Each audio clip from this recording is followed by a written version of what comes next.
this guy. This guy who made this is the guy who voices Benson on regular show, and you'll notice that because some of the voices coming out of the characters are gonna sound a little bit like Benson the gumball machine from regular show. Hey, Jarrett. Jenny? You know who else sounds like Benson from the regular show? Who? My mom!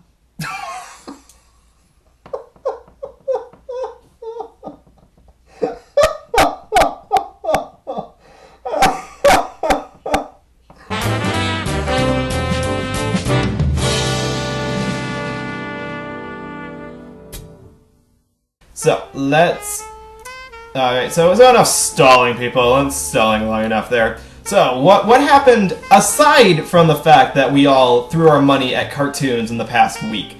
What indeed? Well, let's pull up the big screen here, shall we? Let's get some cartoon news.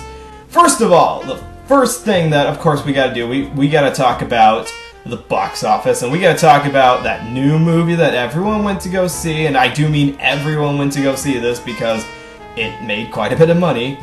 More specifically, for all you fine folks who live in America and finally have the ability to see this film right here called Big Hero 6 came out 2 weekends ago, and it made, over its opening weekend, $56 million in the United States area alone. Now, we just kind of focus on that because that's where the biggest market is, and that is kind of the people who live in America will dictate what kind of movies will get made by Hollywood, because Hollywood is in America. So that's the reason why I don't really usually look at the foreign markets, although that is important because you still get a good chunk of your income from overseas as well, but Hollywood doesn't care about that. They're just foreign people who cares about that. It's kind of ironic considering the fact that the setting for Big Hero 6 is supposed to be this San Fran, Tokyo, like this blend of East and West cultures mixed together. Like, so you really should care about other cultures to begin with. So, or you could have been like Gleamize and went and saw Mockingjay instead of throwing money at Disney, but they seriously don't need it. They don't need all of your money because they will make back the money. So that, yeah, 56 million. From what I understand, that was better an opening weekend than Tangled or Wreck-It Ralph did. Not as good as Frozen, but, you know, Frozen was kind of God's gift to the animation medium, obviously, so to set that level is like maybe a little bit too high. So, yeah, there's a lot of potential writing on this one, and I'm pretty sure it's gonna, you know, be the marketing for it is one thing for, you know, the film, but the toys and the comic books and the lunchboxes and the merchandising and the flamethrowers, the kids will love it. Yeah, they got this one in the bag. And from what I understand, it's a very good-looking movie. Not very complex, but they obviously weren't shooting for that. So we got Big Hero 6 making a lot of money. Lots of money, people. They're surely making a lot more, too. There is a Baymax pillow. If there is one, Itchy will buy it. Probably will be, too. The Stay Puft Marshmallow Man style, like, so fluffy. Like, I just want to squeeze it. I just want to hug it.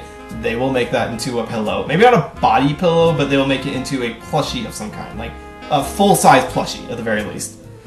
And I'm not even going to question about the Oscars, because the Oscars don't like superhero movies. So this Big Hero 6 will not be taking home the Oscar for Best Animated Film. Probably get a nomination, just not going to win. Let's be reasonable, people. Let us be reasonable. Speaking of being reasonable, Dreamworks, it's time to put an end to that theory that was going around about a month ago about Dreamworks partnering up with Ubisoft, which is a Chinese company that is basically going to, that was attempting to bid, I'm sorry, not, a Japanese company. I screwed it up last time. I'm not screwing it up this time. A Japanese company that wanted to buy Dreamworks. That didn't pull through, but they might team up with Hasbro. Get a good look at these images, people. And this would not surprise me. Dreamworks is in talk partnering with Hasbro. Dreamworks and Hasbro. Now this should not surprise anyone, because if there are two companies that have been in talks for the past couple of months about selling or buying or expanding their enterprises, it's been these two. DreamWorks has been trying to get bought by a bigger company to kind of ensure their financial stability, which is, so much more lucrative than actually making good films. And Hasbro recently cut off their support from, or decreased their support from the Hub Network, and has been looking and shopping around for other places to sell their cartoons. So what would it be like if we had the two companies working together? Now again, this is purely rumors again. This is in talks of. There wouldn't be a confirmation about this until months down the road here. But of course, as soon as we hear anything, we gotta start talking about it. What we do know, just a few things we do know, is that Jeffrey Katzenberg, if a merger of some kind were to happen, he would be at the top of it. Jeffrey Katzenberg, the president of DreamWorks and the Black Knight of the Disney Corporation, would basically ensure that he is on top of the on top, basically, of the whole thing. So it will be very interesting if that happens. And originally I had predicted Ubisoft is not going to buy DreamWorks, and turns out they're not. So this seemed more possible though. Hasbro could very well easily be bought by DreamWorks, because DreamWorks has been collecting smaller companies throughout the past year or so. They bought Classic Media, or they basically bought everything that was extends from. I'm gonna get this right here. Let's see. They bought VeggieTales, includes Terry Toons, includes a lot of Ward J material. That's why we got the Peabody and Sherman movie. So they've been accumulating their own monopoly. Now, of course, Hasbro is not small. No, Hasbro is not small. But they are vulnerable to being purchased by someone like DreamWorks who has their hands in a lot of pockets. It has a lot of influence. I mean, heck, DreamWorks is basically buddy-buddy with the president right now. Jeffrey Katzenberg is Barack Obama's #1 supporter, which of course is bad for business, because you should not affiliate your cartoons with your politics. Just keep those separate, people. That's why we got Cartoon Network All-Stars to the rescue, and we don't want that ever again. Do you want that again? I don't want that again. So this, again, just rumors. Keep this in mind here. If, say, in a year from now, we are celebrating the grand crossover of, I don't know, Shark Tale with, what's an underwater Hasbro? The action figures from Hasbro, I don't know, then this is where it all came from. Just imagine the very worst. Just imagine the parodies to come from it. Just imagine. They're fishing. Hasbro was fishing for that. Good times, good times. Let's move on to something else. Anything else, shall we? So we already talked about the possibility of films being in the process. This is a film, actually, I'm just bringing up here. This has just been brought to my attention. That is something that you all should be well aware of. Now, you guys have seen the Sock Monkey toys. It's a monkey in a sock format. You've seen that before. You've seen that sock monkey. I'm gonna put up an image, I swear. But basically, the guy who made the sock monkey wants to make a movie out of it. Now you think, but how would you do that? And you would be right to ask that, because how in the world would you tell people about that movie? Well, we're gonna find out, because I actually have, thanks to the power of the internet, I have a clip of that movie as they want to make it. And I just deleted my screen. Awesome.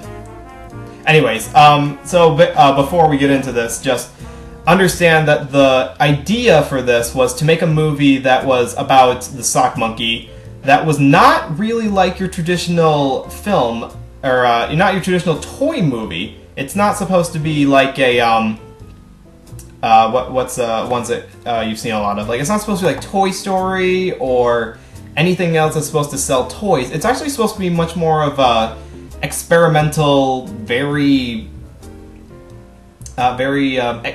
experiential kind of film. The closest one I can compare it to, from what I've seen, not another Cars movie. No, the closest I can compare it to is actually a Czech film called Toys in the Attic, which was a stop-motion film that brought toys to life, and it was a little more dangerous looking. That's kind of what they look like they're doing here. So let's pull it up here. And let's see if this is so unprofessional. Oh my god, people. Don't ever be this unprofessional. Like, always be professional. To the best of your abilities. And don't... That movie gave me the creeps. Hardy knows what I'm talking about. That was a creepy film all on its own. Okay, here we go. Okay, sorry. Let just play the freaking music. Alright, so Sock Monkey turned into a movie. There we go.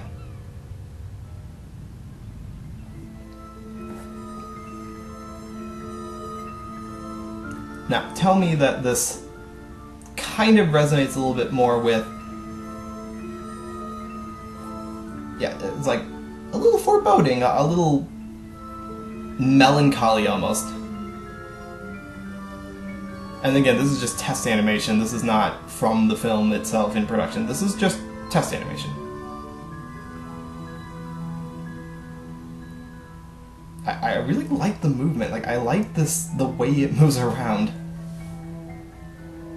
Oh, isn't that threatening looking?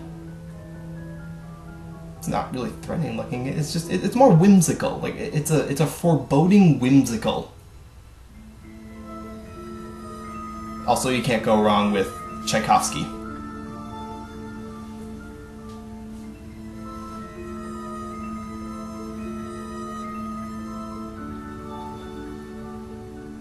It's so shiny.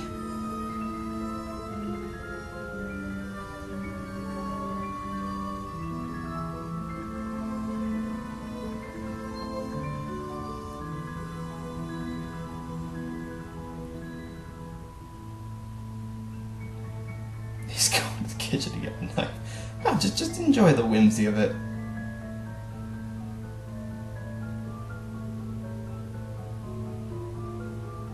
Tony Millionaire's Sock Monkey. Coming soon to a theater near you. Possibly. So after that technical glitch up there. So yeah, they want to... It's a very not quite Hollywood-ish kind of film that they want to make.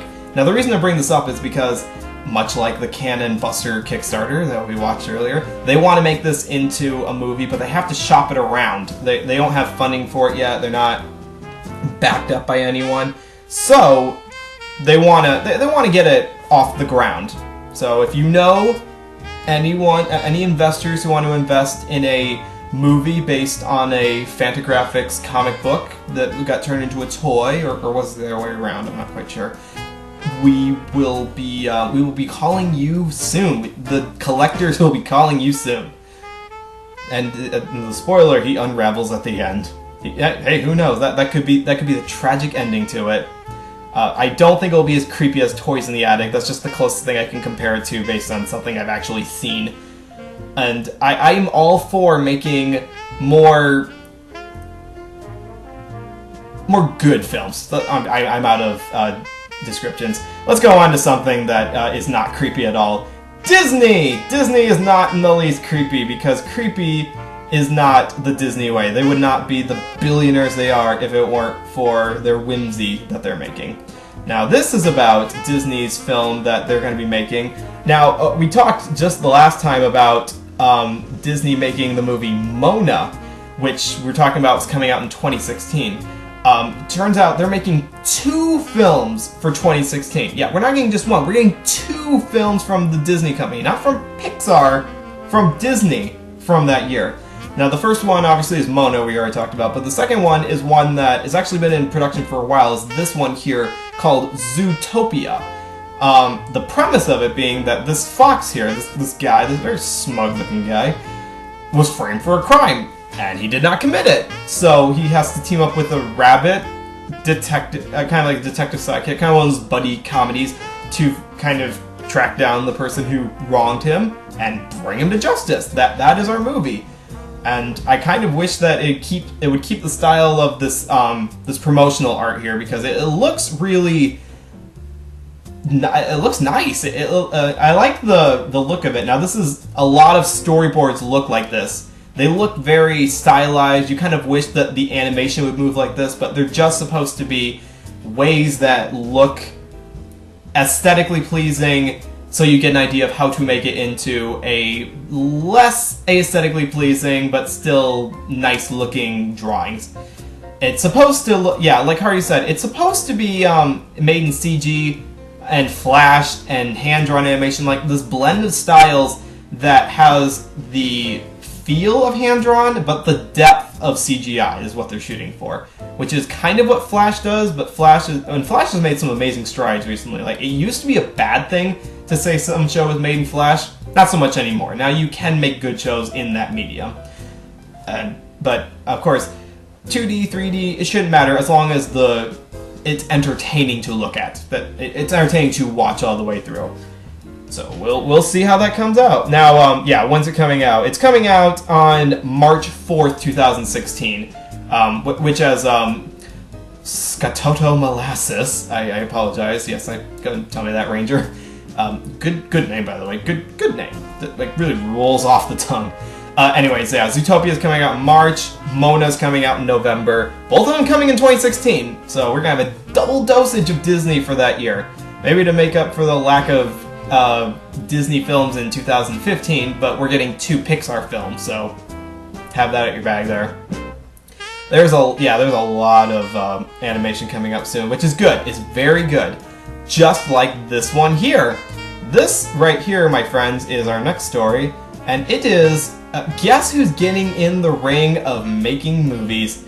None other than our good friend George Lucas. Yep, the Star Wars guy is making another movie. Now, okay, he's not directing it. No, he's not directing this thing. But Lucasfilms is making this. And of course, Disney owns Lucasfilms, but we can expect that they're making their own they're kind of making their own thing now. Anyways, what is this thing? This is a movie called Strange Magic. And yes, if you had this song, got a strange magic, come into your head now, then that is totally normal. Do not see a doctor about that. This movie is coming out January 23rd, 2015, so that's coming out really fast, and we are just hearing about this, and you may think, oh, this was in talks for a while, and we're just getting the release date for it. No, this movie is ready to go, and it is just now being announced to the world. No one knew that this movie was being made, or that it was being released so early on. Like, I'm sure there was talks about it in the ether, but this is, like, you see how closely we follow films, like, years ahead of time before they come out, or we look at the rumors as soon as they come out so we can track stuff as it becomes more finite. So the fact that this slipped through the cracks of media journalism and bloggers and rumors and silly people who run cartoon news on the internet, completely skipped all that, is kind of amazing. So yeah, that's that's what we got coming up here. What's it about, more specifically? If I may read the synopsis here, is that, and I'm going to read this in my most professional voice possible, because I have one of those. A madcap fairy tale musical inspired by A Midsummer Night's Dream. Popular songs from the past 6 decades help tell the tale of a colorful cast of goblins, elves, fairies, and imps, and their hilarious misadventures sparked by the battle over a powerful potion. That, my friends, is what this movie is going to be about. And I'm going to stop my coffee talk speak in just a minute here because I don't think it's doing me any justice. So, yeah, if the first thought that came into your mind was Moulin Rouge, the multiple genres of music coming into a single movie, that's not surprising, because the music is being done by Marius de Vries, who did the music for Moulin Rouge. So it is exactly that. It is exactly that. It is Shakespeare told through pop songs in animation. I don't know.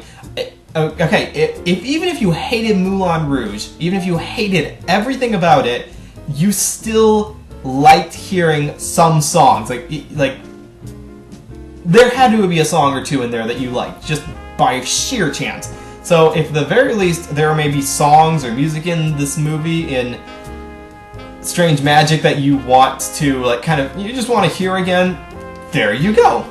And yeah, it's coming up January 2015. I don't know if they're rushing this just so it's ready in time for the Oscars. In fact, I think it may have just missed the Oscars at that point. I don't know, but Lucasfilm making a CGI Shakespeare jukebox musical thing. Oh my gosh. Well, that's all well and good. You know, let's just stay on Disney while we're at it here. Let's keep the ball rolling here because, and this is not news. This is not news, people. This is by no means news. This is purely confirmation. Now, when Toy Story 3 came out, it made a butt ton of money, or a money ton of butts, whichever way you want to talk about it. So, what does that mean? That, of course, means that we are going to be getting a sequel. We are getting Toy Story 4, and we already knew that this was coming out. There was no doubt in anyone's mind. Like, I'm pretty sure I saw official reports saying, yeah, we made too much money, we gotta make a Toy Story 4. We have no synopsis, though. We have absolutely no synopsis of this at all. So, hold on to your hats. We don't know where this is going, although I've heard some brilliant theories about, like, a cynical way to end this off. Like, they're all the toys are going to be replaced by electronic devices, and they like, just, that's it, that's the end of the movie. Like, the toys just get completely shoved out as characters, and we get to see iPhones and iPads and Nokias and laptops just be the characters instead. Like, it starts out with the toys, and then we completely forget about them for the rest of the movie. Like, that's going to be Toy Story 4, or that it's just the like maybe like 5,000 years in the future they're still existent, and like the billionth descendant of the girl that they were with at the end of Toy Story 3, iPhone story. Or maybe they'll go the route of Toy Heaven, where like that was Toy Story 3, but what happens to the toys when they disintegrate into matter? Like, their plastic completely corrodes away, or their fiber is eaten away by moss, and they are literally nothing anymore. All toys go to heaven. Exactly. Toy Story 4. All toys go to heaven. Or maybe the Toy Story 4 synopsis would be, and this could be like just like to make the whole thing complete. The only unanswered question that could be answered in Toy Story 4 is, why are they alive? Why do combinations of plastic and ink and cloth and materials that go together, why do they get to be alive? And so maybe like in Toy Story 4, they'll like meet the toy god of this universe. They'll like meet the creator, like they are literally called the creator, and they like realize that they are not actually real. They are living in a computer-generated universe created by a man-child named John Lasseter, who I love it. I do love John Lasseter, but the man's a man-child. To sell on the first CGI film that turned into a $1 billion cash cow. Again, just what can you do with this? Like, I'm sure the theories that we have are gonna blow any movie they actually make out of the water.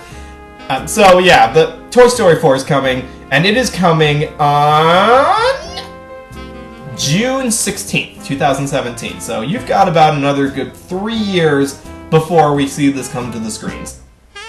And that is just awesome. That is just awesome. I'm not overthinking this. I'm thinking about this exactly as it needs to be. Just exactly as much as I need to.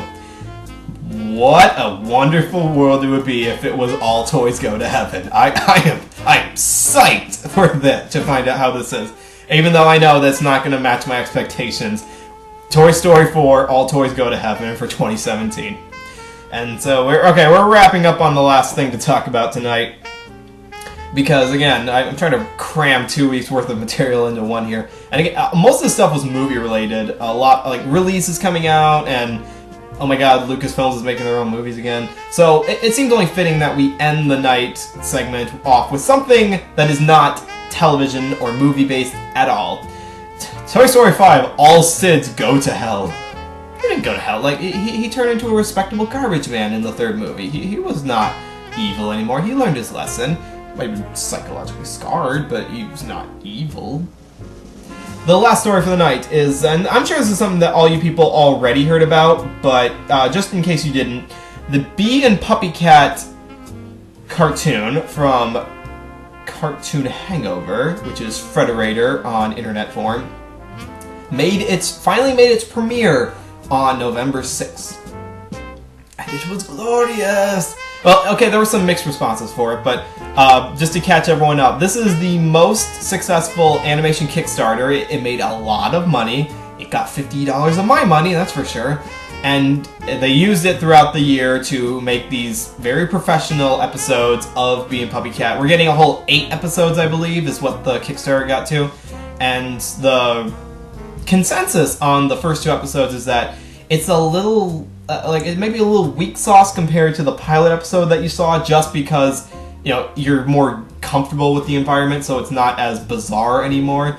But it still packs a lot of the bizarre nature, the stuff in it that really made it a joy to watch the first time. So if you have not seen it, go check it out. It's over on Cartoon Hangover. I almost said Cartoon Network. Cartoon Hangover's channel, and you can experience it for yourself. And if you were awesome, like us backers, like I know some of you guys were backers, then you will be getting a DVD copy of it or a Blu-ray copy of it sooner or later. I don't really know when they're shipping them out, but it'll be soon enough. And so yeah, that was the thing that hit the internet. And if you forgot that Bee and Puppy Cat was a thing, go check it out. Go watch it now. I liked the episodes that they made. Like I kind of liked the more laid-back style. Like I was complaining about this with Back to Backspace. It works here. I like it here because we have no idea what this universe is like. We kind of have a semblance of it, but if you just go all out, if you just go complete pink elephants on us, I will enjoy every second of that. So keep up the good work, all you fine folks at beandpuppycat.com. Use the sword like a sword. Oh, I know I'm saying it right. I'm not a Vocaloid. I can't talk like that. And that is the last thing I had on my list. I'm sure I missed some things in the cracks there, trying to cram all of it into a single week here, but my gosh, there's a lot to talk about. So yeah, that was cartoon news for the last 2 weeks, and I apologize for not being here for those last 2 weeks, but I got no excuse. I got a lot of cartoons though, and we got a lot of pilots that just came out, and we got a lot of potential, and we got lots of things to check out. So if you are bored, if you claim to be bored, you are clearly not watching enough cartoons, or you don't know where to look. Now you know where to look. And with that, we have caught up. Hooray!